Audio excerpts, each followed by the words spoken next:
എന്താ വേണ്ടേ? മേനോ സാറ് അച്ഛൻ ഓഫീസിലുണ്ടാവും, അങ്ങോട്ട് പോയിക്കോളൂ. കക്ഷികൾ വീട്ടിൽ വരുന്നത് അച്ഛന് ഇഷ്ടമല്ല. ഞാൻ വിജയന്റെ ഏട്ടനാ, അഡ്വക്കേറ്റ് വിജയകുമാരൻ നായരുടെ. ഓ സോറി, വരൂ, അകത്തേക്ക് വരൂ.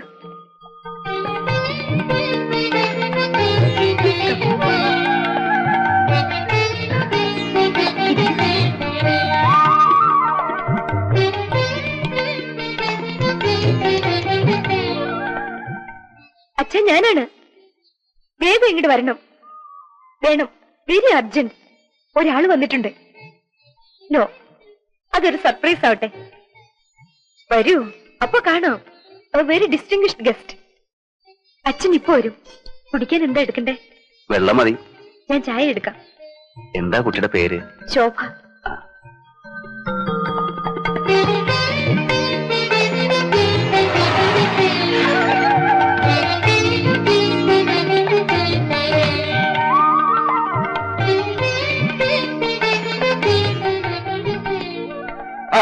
അല്ല, ആരാത്? ഇരിക്കൂ ഇരിക്കൂ. ഫോൺ ചെയ്തപ്പോ ശോഭ പറഞ്ഞില്ല ആരാ ഗസ്റ്റ് എന്ന്. ഇന്ന് എനിക്ക് ആകെ തിരക്കുള്ള ദിവസമാ. 2 മർഡർ കേസിന്റെ ആർഗ്യുമെന്റ്സ് ഉണ്ട്. സാറിന് തിരക്കില്ലാത്ത ദിവസം ഇല്ലല്ലോ. 25 വർഷമായി കോടതിയും കേസും. കുറച്ചു കാലം വിശ്രമിക്കണമെന്നുണ്ട്, പറ്റുന്നില്ല. കുട്ടികളാരും നമ്മുടെ ലൈന് വന്നില്ല. ഇവളാണെങ്കിൽ പഠിക്കാൻ മടിച്ചിയും. ഒരു കലക്കിന് MA പാസ്സാക്കി എടുത്തു. സാറിന് എത്ര മക്കളാ? 3, 2 പെണ്ണും ഒരാണും. മൂത്തവൾ വിവാഹം കഴിച്ച് ബോംബെ സെറ്റിലാ. മകൻ ഡോക്ടറാ, ഡിസ്ട്രിക്ട് ഹോസ്പിറ്റൽ. അവന്റെ വൈഫ് ഡോക്ടറാ. അയാളാണ് എന്നോട് പറഞ്ഞത്, അച്ഛന്റെ ക്ലെവറായ ജൂനിയേഴ്സ് ആരെങ്കിലും ഉണ്ടെങ്കിൽ ശോഭയെ അയാൾക്ക് കെട്ടിച്ചു കൊടുത്താൽ ഒരു പിൻഗാമി ഉണ്ടാവുമല്ലോ എന്ന്. എനിക്ക് വിജയനെ വലിയ ഇഷ്ടമാണ്. വെരി ഇന്റലിജന്റ് മാൻ. വളരെ പ്ലീസിംഗ് ആണ്, ഒബീഡിയന്റ് ആണ്. ശോഭയ്ക്കാണെങ്കിൽ അയാളെ ഇഷ്ടമാവുകയും ചെയ്തു. ഒരു സെക്കൻഡ്.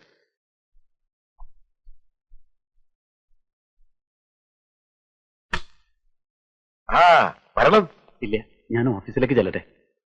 പിന്നെ ഏട്ടന് കുറച്ചു ദിവസത്തേക്ക് വരാൻ ബുദ്ധിമുട്ടുണ്ട്. വീട്ടിൽ പാടത്ത് പണി നടക്കുക. ഞാൻ അമ്മയെ വിളിച്ചോണ്ട് മതി സാർ? പോരാ, ഏട്ടൻ തന്നെ വരണം. സാർ നകത്തേ ഒന്നേ ഒരു കാര്യം പറയാം. ഈ ഏട്ടനാണോ പാടത്ത് പണി നടക്കണോണ്ട് വരാൻ പറ്റാത്തത്?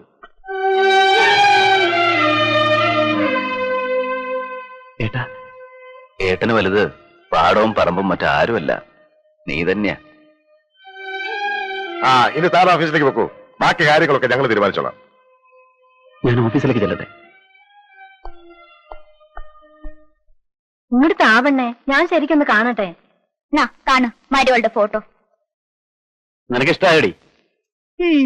പക്ഷെ എന്തൊക്കെ പറഞ്ഞാലും ഇവിടെ നളിയത്തിന് ഐശ്വര്യമില്ല കേട്ടോ. ഐശ്വര്യക്കേടൊന്നുമില്ല, നല്ല ഐശ്വര്യമുണ്ട്. പിന്നെ ആ മുടി ഇങ്ങനെ ഇട്ടേക്കണോണ്ടാ. നല്ല ഭംഗിയുണ്ടല്ലേ ചുമേ? ചേച്ചി എനിക്കും ഇഷ്ടായി. ആഹാ, മിടുക്കൻ. ആരാത്? ഒരു പെണ്ണ്. അല്ലടാ മോനെ, ചെറിയച്ഛൻ കല്യാണം കഴിക്കാൻ പോണ പെൺകുട്ടി. ആരാണ്? ചെറിയമ്മ. അപ്പൊ നളിയമ്മായോ? ഒരു ദിവസം നളിയമ്മായി പറഞ്ഞല്ലോ ചെറിയച്ഛൻ നളിയമ്മായിയാ കല്യാണം കഴിക്കണേന്ന്.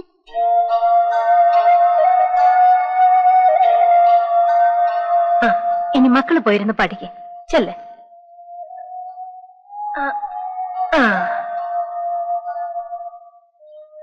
നളിനിയുടെ കാര്യം നമുക്ക് ഉടനെ നടത്തണം. എനിക്ക് ആ കുട്ടിയുടെ മുഖത്ത് നോക്കാൻ വയ്യ. ആരുടെ മുമ്പിലും ഇപ്പൊ അങ്ങനെ വരാറില്ല. ഏതു നേരവും ജോലി തന്നെയാ ജോലി. സുധയോട് പറഞ്ഞോത്രേ കല്യാണത്തിനൊരു പട്ടുസാരി വാങ്ങിക്കൊടുക്കാൻ നിന്നോട് പറയണമെന്ന്. എന്നിട്ട് എന്ത് തീരുമാനിച്ചു? ഉടനെ നടത്തണം. എല്ലാം സാറിനോട് തീരുമാനിച്ചോളാം പറഞ്ഞു ഏട്ടൻ. കല്യാണം കഴിഞ്ഞ് ഞാൻ അവിടെ താമസിക്കണമെന്നായിരുന്നു മേനോൻ സാറിന്. അതുമാത്രം ഏട്ടൻ സമ്മതിച്ചില്ല. അത് പിന്നെ അവന് സഹിക്കൂടാ. രാജ്യത്തെ രക്ഷിപ്പതിന്നു മതിയവൻ, രാജ്യമുപേക്ഷിപ്പതിന്നു ഞാനും മതി. രാജ്യത്തെ രക്ഷിപ്പതിന്നു മതിയവൻ, രാജ്യമുപേക്ഷിപ്പതിന്നു ഞാനും മതി. ദണ്ഡമത്രേ രാജ്യഭാരം വഹിപ്പതു ദണ്ഡകവാസത്തിനേറ്റം എളുതല്ലോ. സ്നേഹം എന്നെ കുറിച്ചേറും അമ്മയ്ക്കും അദ്ദേഹമാത്രം ഭരിക്കുന്നു വിധിക്കയാൽ. ആകാശഗംഗയെ പാതാളലോകത്തു വേന കൊണ്ടു ചെന്നാക്കി ഭഗീരഥൻ തൃപ്തി വരുത്തി പിതൃക്കൾക്ക് പൂരുവും തൃപ്തനാക്കിയിടിനാൻ. താതനു തന്നുടെ യൗവനം നൽകി ജരാനരയും വാങ്ങി ദിവ്യന്മാരായാർ പിതൃപ്രസാദത്തിനാ.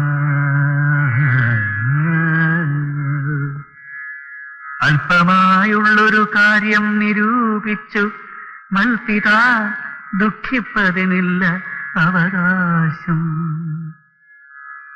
അല്പമായുള്ളൊരു കാര്യം നിരൂപിച്ചു മൽപിത ദുഃഖിപ്പതിനില്ല അവകാശം.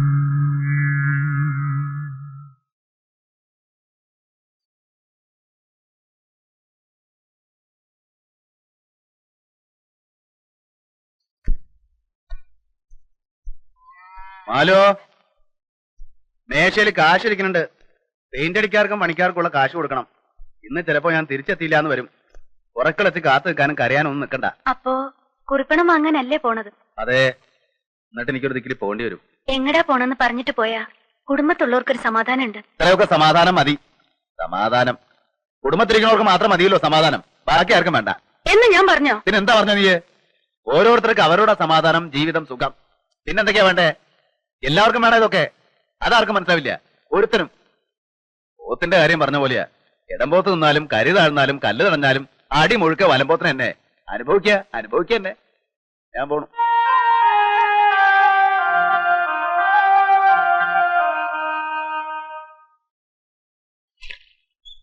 ഒന്ന് വേഗം ആകട്ടെ എന്റെ കരുണ. ചുണ്ണാമ്പ് തീരാറായി. വാങ്ങാം. കുഞ്ഞമാമായി കുത്തിരിപ്പൊന്ന് അവസാനിപ്പിക്കോ? എന്നാ ഉണ്ടാവും വിശപ്പ്. ഇതൊക്കെ എന്റെ കണ്ണി കാണുകയും വേണമല്ലോ. നിന്നോടിപ്പോ മാറാലടിക്കാൻ പറഞ്ഞ ആരാ? അതിനൊക്കെ ഇവിടെ ആവർത്തിക്കുണ്ടല്ലോ. ഭൂഷണേനും ഇപ്പൊ മാറാലൊക്കെ അടിക്കാൻ പറഞ്ഞു. ആര്? ഞാനാ പറഞ്ഞേ. ഇവിടെ എപ്പോഴും മാറാലെ അടിച്ചു വാരണത് നളിനി തന്നെയല്ലേ? എന്നത്തെ പോലെയാ ഇന്ന്? എന്റെ അമ്മയെ കണ്ണി ചൊറയില്ല നിങ്ങൾക്കൊക്കെ. ഇനി പുതുപ്പെണ്ണ് വരുമ്പോ അവളുടെ തുണി കൂടെ അലക്കിക്കോ അവളെ കൊണ്ട്. ചേട്ടാ സാരില്ല, ഞാൻ ഓടിയപ്പുറത്ത്. മാലതി, ആ ചൂലങ്ങ് വാങ്ങി. മോൾ അപ്പുറത്ത് പോയിരുന്നു. ദൈവത്തെ ഓർത്തൊരു അപേക്ഷ ഉണ്ട്. എല്ലാരും കൂടെ എന്നെ ഇങ്ങനെ വിഷമിപ്പിക്കരുത്.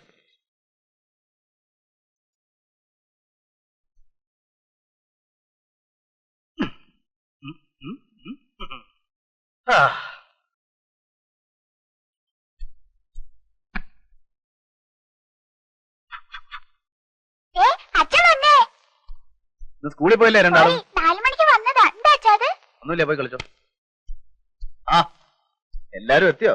കല്യാണത്തിന് ഒരാഴ്ചയല്ലേ ഉള്ളൂ. ഏട്ടനൊരു സഹായത്തിന് ഞങ്ങൾ എത്തില്ലെങ്കിൽ ഏട്ടനത് വിഷമാവില്ലേ? ആ, അത് നന്നായി. ഇതൊക്കെ എവിടെന്നാ നീ വാങ്ങിയതാ? അല്ല, മേനോൻ സാർ കൊടുത്തു വിട്ടതാ. നിന്റെ മുറിയിലൊക്കെ കുറച്ച് സാധനങ്ങളുണ്ട്. അത് വേണ്ടിയിരുന്നില്ല. നമുക്ക് പണിയേ കുറവുള്ളൂ. അല്ല, കൊടുത്തു വിട്ടപ്പോ വേണ്ടാന്ന് പറയാൻ പാടുണ്ടോ? 10-15 ഉറുപ്പിയുടെ സാധനം ഉണ്ടേ. ശോഭ നല്ല സൗകര്യത്തിൽ വളർന്ന കുട്ടിയല്ലേ? ആയിക്കോട്ടെ. സൗകര്യങ്ങള് നമ്മൾ ഉണ്ടാക്കിയാലും ഉണ്ടാവും. ഇവിടെ വരുമ്പോ ഇവിടത്തെ സൗകര്യങ്ങളോട് തൃപ്തിപ്പെടണം. അങ്ങനെയാ വേണ്ടേ? സുധേ നളിനിയുടെ അപ്പുറത്തുണ്ട്. ഒന്ന് എന്റെ മുറിയിലേക്ക് വരാൻ പറ്റും? അല്ല, എന്റെ പഴയ ചാരികസരോ? അത് ഈ പുതിയതൊക്കെ ഇവിടെ ഇട്ടപ്പോ അതിവിടെ ഒരു അഭംഗിയായി തോന്നി. അപ്പൊ അത് മുകളിലേക്ക് മാറ്റിയിട്ടു.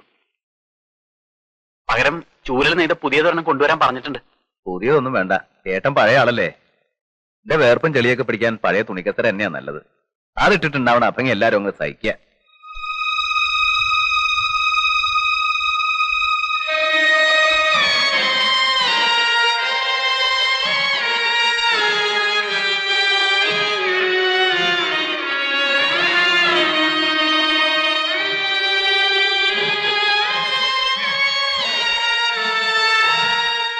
വല്ലേട്ടാ വിളിച്ചു പറഞ്ഞു. ആ വിളിച്ചു. എന്താ വല്ലേട്ടാ? പറയാം, നീ ഇരിക്കെ. വലിയേട്ടൻ്റെ അടുത്തിരിക്കും.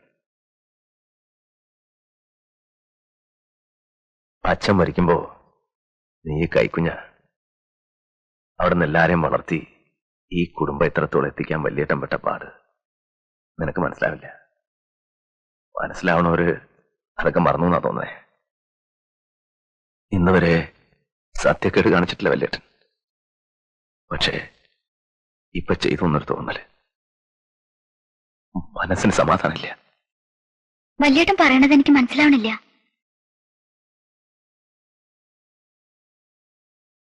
നളിനിയുടെ കാര്യ ഞാൻ പറയണേ. അവളോടും കുഞ്ഞമ്മാമ്മയോടും ഞാൻ നെറുകേട് കാണിച്ചു.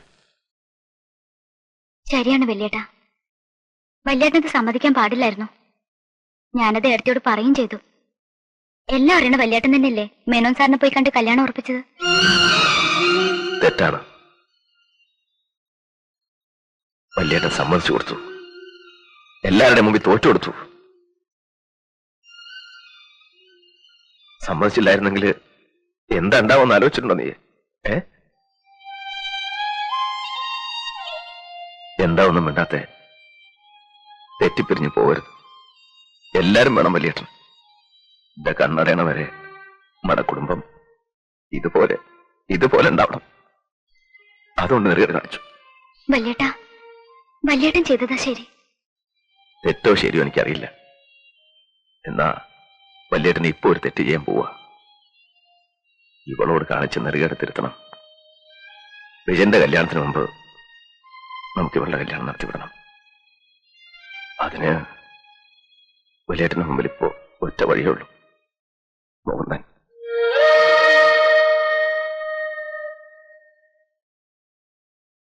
വല്യേട്ടനോട് വെറുപ്പ് തോന്നരുത്. അയാള് സമ്മതിച്ചോ?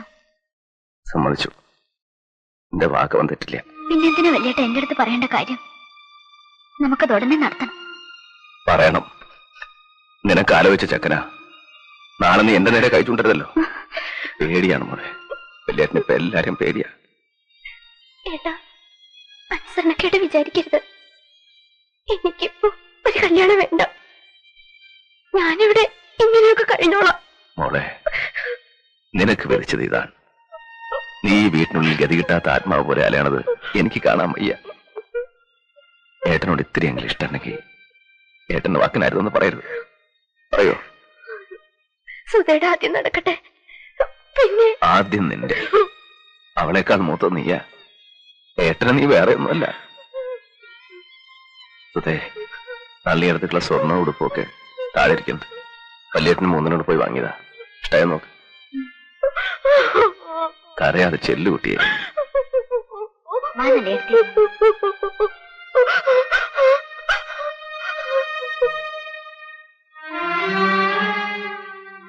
എന്തിനാടി വിഷമിക്കണേ?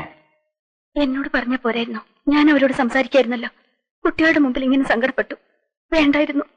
സാരല്ലടി, താഴണ്ടപ്പോ താഴണം. എന്നാലും മനസ്സിനൊരു സമാധാനായി. കുഞ്ഞമ്മാവോടും അമ്മയോടും വിജയനോടും എല്ലാരോടും ചെന്ന് പറയേ, 2 കല്യാണം നടക്കാൻ പോണേ. വെള്ളിയാഴ്ച നളിനിയുടെ, ഞായറാഴ്ച വിജയന്റെ. അല്ലേ?